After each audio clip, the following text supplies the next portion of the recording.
Bonjour, nous sommes le 8 mars, il est quasiment midi. Vous voyez que les bêtes sont prêtes, enfin les zooloptiques, sont des zooloptiques, ne sont pas de vrais animaux. Et oui, mais bon, alors, merci beaucoup à Fabienne. C'est un cadeau d'une fan et d'une patiente qui est suivie par mes collègues. Et alors, je vous montre tout de suite le problème. Eh oui, mars, hein, il peut neiger. Et il est tombé beaucoup de neige, mais c'est le gros des gels. Et donc, avant que ce ne soit une gadoue immonde, nous allons promener et shooter. Oxo, allez, viens. Oxo, viens maintenant. Oh, je chipote. Et il se décourage. Alors, nous n'allons pas trop parler des choses naturelles. Ça ne plaît pas toujours. Nous allons parler médecine. Ah, ça plaît. Oxo. Je crois qu'Oxo... Non, hein, trop de neige. Hein. Donc, nous allons parler aujourd'hui de quelque chose qui n'a plus été dit depuis un bout de temps. Allez, Oxo, la bouloute y va. Toi aussi. C'est-à-dire la fonction surrénalienne. On vient de faire une série de vidéos sur la thyroïde, y compris un webinaire qui a été extrêmement suivi et qui a généré énormément de communication. Je pense qu'il y a des faits nouveaux. Allez, les chats. Trop de neige. Allez, pouloute. Bon, bah, écoutez, ils ont des trappes à chats. S'ils veulent venir, ils viendront. Eh oui. Donc, ben oui, c'est pas un temps à les shooter à l'extérieur, hein, ça. J'essaie de fermer la porte avec Goliath dans les bras parce que... Voilà. Donc, nous allons parler surrénal pour la bonne et simple raison que on ne doit pas traiter une fonction thyroïdienne sans traiter la fonction surrénalienne. Et, pire que ça, les meilleurs traitements thyroïdiens pourraient être très mal tolérés, en particulier la T3, dont on a beaucoup parlé. Oui, maintenant les chats veulent... Bon, vous savez ce qu'on va faire? On va mettre Goliath sur la route, et à mon avis, les chats vont suivre. C'est compliqué, hein, ces conditions météo là, un peu imprévues au mois de mars. Bon, donc, on ne vit pas à 500 mètres d'altitude pour rien. Bon, la T3, si vos surrénales sont en berne, même quand vous en avez besoin, même quand c'est approprié et pas excessif, comme ça peut aussi l'être malheureusement trop souvent. Allez, plus que toi, pouloute. Allez, pouloute. Ah non, il y a vraiment beaucoup trop de neige, elle est toute petite. Et tu viens? Oui. Allez, va. Oui. Voilà, oui, il faut quasiment les supplier. Voilà. Elle est près de... Alors, dernière touche naturelle. Elle est près de... Vous voyez ce que c'est, cette plante-là? C'est quoi, cette plante-là? C'est une hellebore qui a déjà passé ici son deuxième hiver. Bon, étant d'aller récupérer mon Goliath avant qu'on ne me l'écrase. Bon, toujours... Jusqu'à présent, on n'avait pas encore assisté en direct à un carnage, mais là, on est passé près. Goliath, pas par là, mon poulet. Donc, vous voyez, c'est le problème du direct, du live. On est en live, il n'y a pas de montage ici. Il y a un shooting, 28 minutes, point fini. Allez, par la Goliath. Bon, c'est bizarre, mais en dehors de ces prescriptions parfois intempestives de T3 ou trop systématiques à mon goût, il y a des T3 qui sont appropriés et pas bien tolérés parce que les surrénales sont dans les choux. Ça fait longtemps que je n'ai pas parlé des surrénales. Il y a énormément de nouveaux abonnés sur la chaîne, donc je devais absolument intercaler un petit rappel. Et le titre, je connais le titre, parce que parfois je le décide après, mais ici je le connais. Goliath, c'est par là, et tu sais quoi, on va mettre la laisse si ça continue. Allez, vite. Allez, par là. Hop. Pout, pout, pout. Et c'est un infernal. Hein. Et il n'est pas trop décidé. Il y a trop de neige aussi pour lui. Heureusement, les chasse-neige sont déjà passés 3 fois. Puis ça fond maintenant. Le titre, j'y reviens. Et cette fois-ci, je m'y tiens. Tout ce qu'il ne faut pas faire pour ceux qui ont des problèmes surrénaliens, une insuffisance surrénalienne, voire un burn-out. Okay ? Alors, ce qu'il ne faut pas faire, donc, c'est se précipiter sur un traitement hormonal thyroïdien sans la mise au point surrénalienne, soit simultanée, soit même antérieure. Il y a beaucoup de cas où il faut soigner les surrénales en premier lieu et pas nécessairement embarquer tout le programme. Beaucoup de ces patients qui ont des surrénales très faibles et donc qui ont été étiquetés burn-out ont une très mauvaise tolérance à tout ce qui est naturel et a fortiori ce qui ne l'est pas, tout ce qui est justifié comme traitement et a fortiori ce qui ne l'est pas, et il n'y a rien qui passe. Donc, à la limite, quand quelqu'une, souvent des femmes, mais pas obligatoirement, ne tolère rien, alors je vois ça dans les commentaires, « Ah, moi je ne tolère rien ». Bon, écoutez, voilà, c'est très simple. Si ça a été bien prescrit, ce qui peut l'être, hein, c'est pas toujours un peu olé olé ou des prescriptions de type protocole que je vais, au lieu de prescrire ce qui manque et en quantité raisonnable et pas en quantité pharmacologique délirante comme je vois parfois, mais quand c'est bien prescrit et mal toléré, eh bien, il y a un problème surrénal. Et chaque fois que je le dis, on me dit « Ah oui, c'est vrai, j'ai eu un burn-out ». Alors ça, c'est intéressant, parce que les burn-out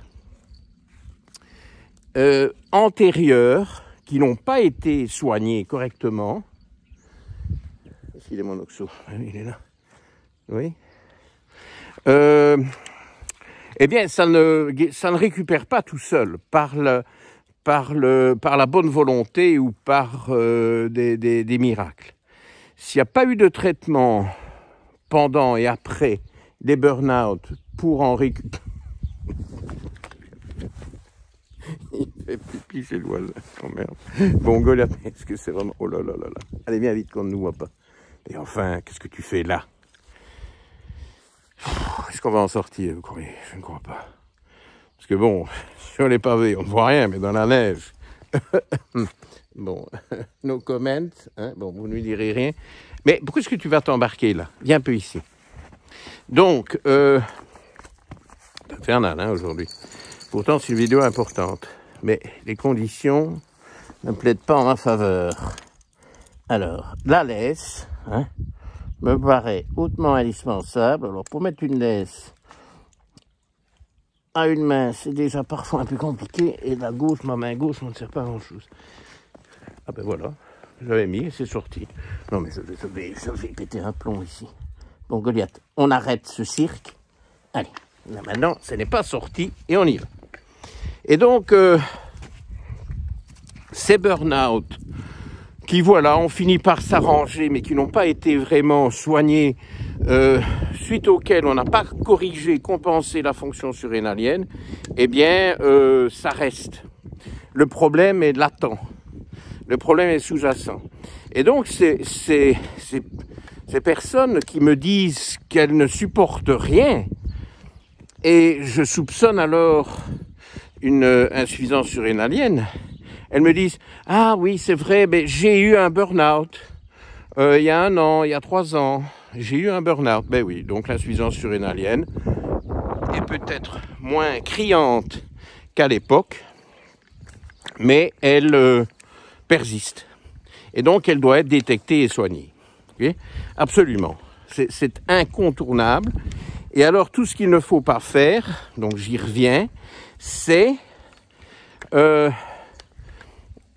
croire ce que beaucoup d'endocrinologues vont vous dire. Je n'ai pas dit qu'il ne fallait pas aller les voir avec les burn-out, etc. Mais le problème, c'est que les endocrinologues s'intéressent aux insuffisances surrénaliennes majeures. Vous voyez? Il y a un petit chassé-croisé entre les chats.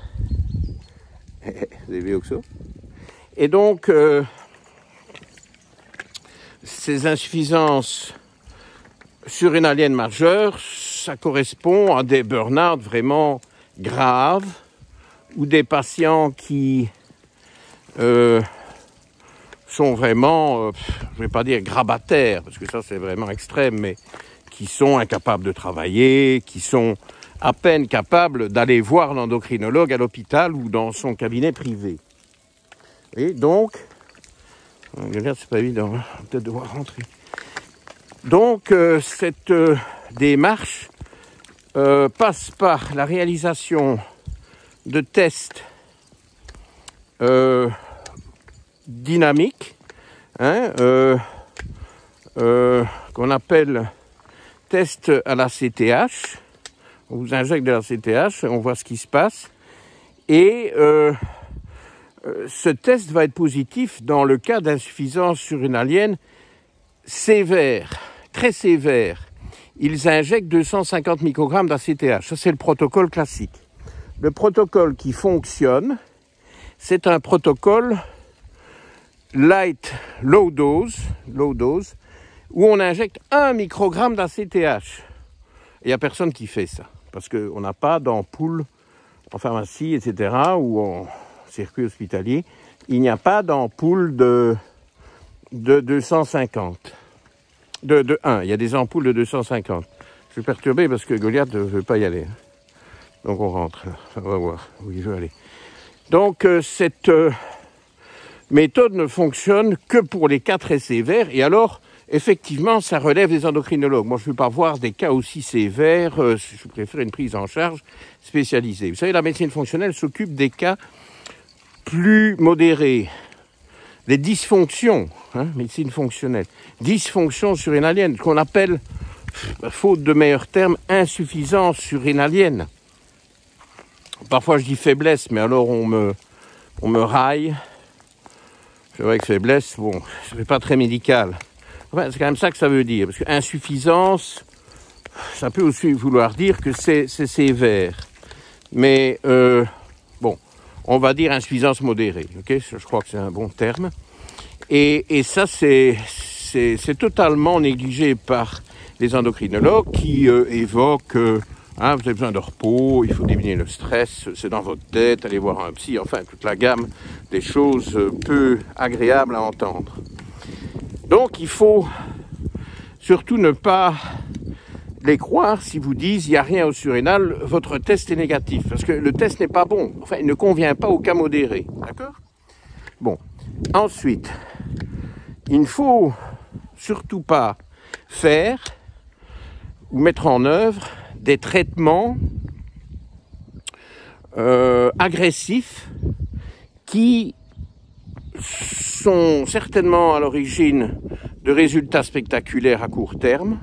Ça a l'air miraculeux, mais qui en réalité aggrave la situation de votre fonction surrénalienne. Ça, il ne faut pas faire non plus. Je suis tout à fait contre. Bon, sauf parfois quand il faut vraiment faire du sauf qui peut, mais bon, c'est pas le sujet aujourd'hui, donc on va mettre ça de côté. Et donc moi, je ne suis pas du tout d'accord avec les traitements de méthylprédnisolone, mais alors pas du tout. Je trouve ça scandaleux, choquant, irresponsable. C'est un inhibiteur puissant des surrénales. Alors oui, quand on en prend, il y a des choses qui vont mieux. Les surrénales sont bloquées, mais voilà, il y a un regain d'énergie, etc. Et surtout, il y a un effet anti-inflammatoire majeur. Et les gens qui ont mal aux articulations, etc., ils vont mieux, mais ils prennent des stéroïdes. Ils prennent des stéroïdes chimiques, artificiels, puissants. qui bloque complètement la fonction surrénalienne. Vous m'entendez bien là. Donc vous allez là pour retaper vos surrénales pendant ou après burn-out et vous les bloquez. Alors, bon, on peut toujours dire oui, mais c'est une transition, puis alors après on élimine cette méthylprédnisolone, le nom commercial c'est souvent le Medrol, je suppose qu'il y en a d'autres, et puis on l'élimine, et puis voilà. Ouais, mais on ne sait plus éliminer ce truc, parce que dès qu'on l'enlève, c'est pire qu'avant. Ben oui, je connais ce produit, hein. Parce que j'ai dû en faire la chasse, la police au temps de ma médecine du sport. C'était un produit dopant qui faisait illusion et qui achevait des glandes surrénales qui étaient déjà bien malmenées par le sport professionnel. Vous n'êtes pas très emballé, hein. Et donc, non, pas Medrol, bye bye, ok? Bye bye, bye bye, bye bye, niet. Alors, moins grave, mais toujours du même acabit, c'est évidemment l'hydrocortisone. Allez, et on y va avec l'hydrocortisone. En veux-tu? En voilà. Oui, sauf que l'hydrocortisone bloque, moins profondément certes, mais bloque la fonction surrénalienne aussi. Et donc moi je n'aime pas. Alors parfois, en solution désespérée de départ, hein, et Goliath n'a pas chaud, hein. Viens Goliath, le problème c'est qu'il est déjà mouillé, il est allé se mettre dans la neige lui, c'est malin, faire pipi. Et donc c'est pas une très bonne idée, moi je ne fais pas. Alors évidemment, il va falloir du temps pour retaper les glandes surrénales à coup d'hydrocortisone. Oui, je suis perturbé. Sans hydrocortisone à coup de pregnénolone. Bon, je pense qu'on va rentrer parce que mon chien grelotte, ça va pas. Et donc, cette pregnénolone doit évidemment d'abord être dosée parce qu'il faut savoir si c'est bien là le problème. On la dose dans le sang.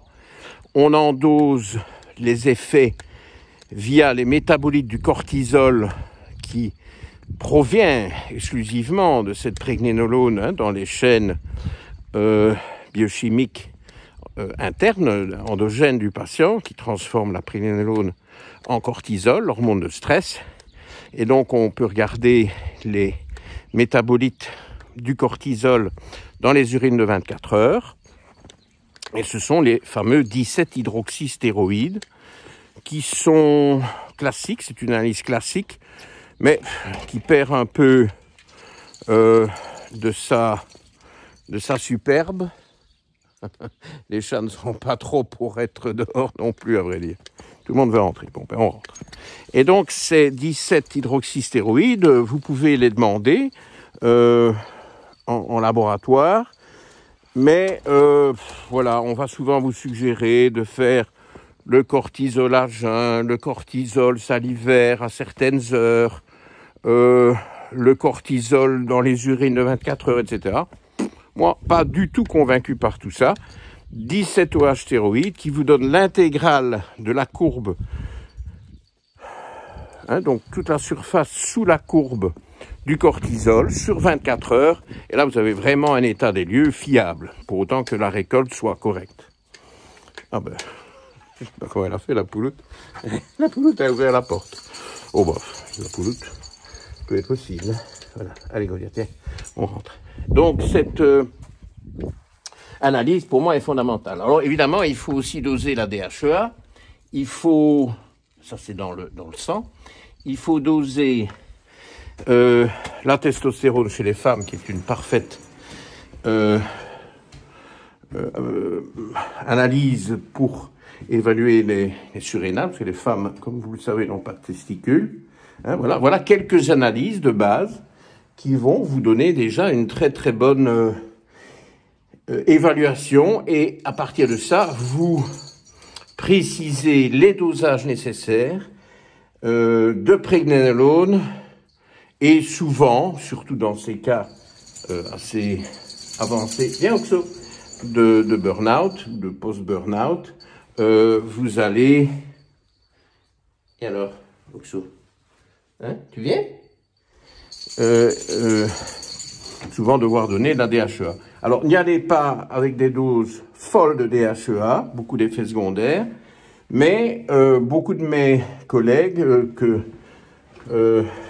tendaient plutôt à donner de l'hydrocortisone, ne croyaient pas à la pregnénolone, parfois parce qu'ils l'avaient, souvent parce qu'ils ne la dosaient pas, bon alors là, évidemment on est mal parti, parfois parce que ils en donnaient des doses assez similaires à ce qu'ils donnent pour la DHEA, et donc moi je vois des prescriptions, 50 mg de pregnénolone, 50 mg de DHEA. Bon, c'est n'importe quoi. Une prescription typique, ceci dit, il faut personnaliser tout ça, donc je vous parle ici en général, chaque cas va être différent, mais une prescription typique chez moi, c'est 10 mg de DHEA et 100 mg de pregnénolone. Vous savez, la pregnénolone, les psychiatres vont jusqu'à en donner 500 mg, ah oui, 500 mg, parce que c'est un neurostéroïde très utile dans le traitement de certaines affections psychiatriques ou des névroses, hein, pas nécessairement des psychoses, hein, des névroses, mais enfin ça relève de la psychiatrie, et ils utilisent jusqu'à 500 mg de pregnénolone par jour sans effet secondaire. J'ai jamais dit qu'il fallait faire ça. Il faut quand même être prudent. Alors, une erreur classique, c'est de voir une pregnénolone effondrée, de donner des doses phénoménales, vous voyez, hein, il est quand même bien élevé, de pregnénolone d'entrée de jeu, et alors plus la pregnénolone manque, plus le burn-out est profond, plus j'aime bien le couvre-chef de Fabienne, mais à l'intérieur, c'est quand même fort chou, hein, bon, avec ça, mais c'est très très joli, regardez, hein, superbe, hein, merci Fabienne. Et donc, enfin, ceci dit, bon, je ne fais pas un appel au don ici, hein, mais enfin, il se fait que. Et donc, cette dose de départ de pregnénolone doit quand même être modérée parce que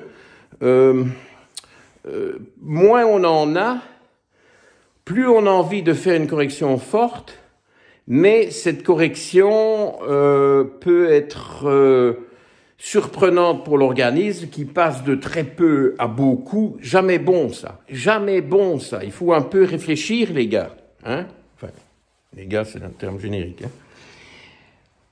Donc, ce qu'on peut faire pour démarrer ces cas-là, qui sont délicats, où il y a parfois des effets secondaires initiaux à cause de la brutalité du passage de quasiment pas de pregnénolone dans l'organisme et puis bouffe une dose quotidienne canon, c'est quand même faire la prescription à la dose qu'on a envie d'atteindre après un certain temps, mais pas d'entrée de jeu, c'est-à-dire que on la donne pas tous les jours.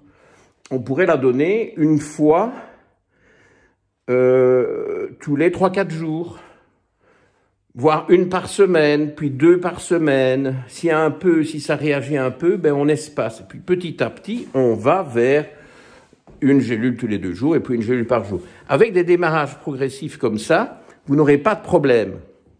Et si ça réagit que votre patient ou la patiente se plaint, oulala, ça me donne des effets bizarres, eh bien vous dites ok, mais stop, arrêtez là pour cette semaine, vous reprenez la prochaine gélule dans une semaine ou dans 3 jours, et puis petit à petit, on monte en puissance, et comme ça on n'a pas besoin parce que ce sont des prescriptions magistrales, il faut une ordonnance en Europe. L'achat de pregnénolone et de DHEA, d'ailleurs, n'est pas légal en Europe sans ordonnance. Donc moi, je dis il faut une ordonnance. Alors, les importations fumeuses, Internet, etc., venant des États-Unis, ben d'abord, il peut y avoir des doutes sur la qualité. Ce n'est pas le grade pharmaceutique, comme on dit, mais il peut aussi y avoir des problèmes légaux, et des saisies, et des destructions, et des amendes, enfin, C'est rare, mais ça arrive, hein, je peux vous dire. En Suisse, ils surveillent ça très fort aux frontières et les patients qui font ce genre de fautes sont pénalisés. Hein. Ils sont mis à l'amende, pas en prison, mais presque. Donc, soyez prudents. Et alors, ces prescriptions magistrales, ben, comme ça, vous pouvez n'en faire qu'une, mais la mettre en place progressivement. Vous voyez, ce sont toutes des petites astuces pour sortir de ces cas abominables où, en réalité, les gens ne supportent rien. Ils ont donc besoin d'un soutien surrénalien. Il y a d'autres façons de soutenir les surrénales, mais ça, je vous en parle dans les autres. Il y a plein d'autres vidéos sur les surrénales. Aujourd'hui, je voulais me centrer sur ce qu'il ne faut surtout pas faire, ok? Et je vous donne quand même quelques recettes de ce qu'il faut faire, mais il y a plus à aller chercher dans les autres vidéos pour être complet. Et donc, en faisant ces démarrages progressifs, que vous pouvez quasiment anticiper quand vous voyez le cas, oulala, là on est mal parti, des gens très sensibles, etc. Eh bien, vous dites, ben voilà, la première semaine, vous ne prenez qu'une gélule, sauf si ça se passe très bien, alors vous pouvez prendre une deuxième milieu de semaine, enfin ce genre de choses, ok? Et alors, pour ceux qui savent qu'ils ne tolèrent pas bien les compléments alimentaires, même quand ils sont bien foutus, pas des comprimés pleins d'excipients dégueulasses, etc. Les comprimés, qu'est-ce qu'on peut encore donner des comprimés? On donne des gélules avec une qualité saine de l'enveloppe de la gélule et des excipients vraiment tout à fait clean. Eh bien, là, vous savez bien qu'il va y avoir des difficultés pour mettre en place tout le programme de médecine fonctionnelle. Et donc, vous dites, ben voilà, on va commencer juste par ce soutien des glandes surrénales. Et dès que vous sentez que vous allez un peu mieux, alors on peut, ou que vous tolérez ce soutien surrénalien, alors on peut mettre le reste en place. Il faut parfois un peu décaler. Ce ne sont pas les cas les plus fréquents, mais quand il y a ces cas-là, ça me fait mal au cœur, moi, parce que ce sont des ratés complets. Les gens se sont investis, y ont cru, ont fait des sacrifices financiers, ils ont la solution en main et bardaf, tout est raté, faute de doigté. Okay? En médecine fonctionnelle, il faut du doigté. Il faut de la personnalisation. Il faut pas des trucs chimiques. Exemple, méthylprénisolone.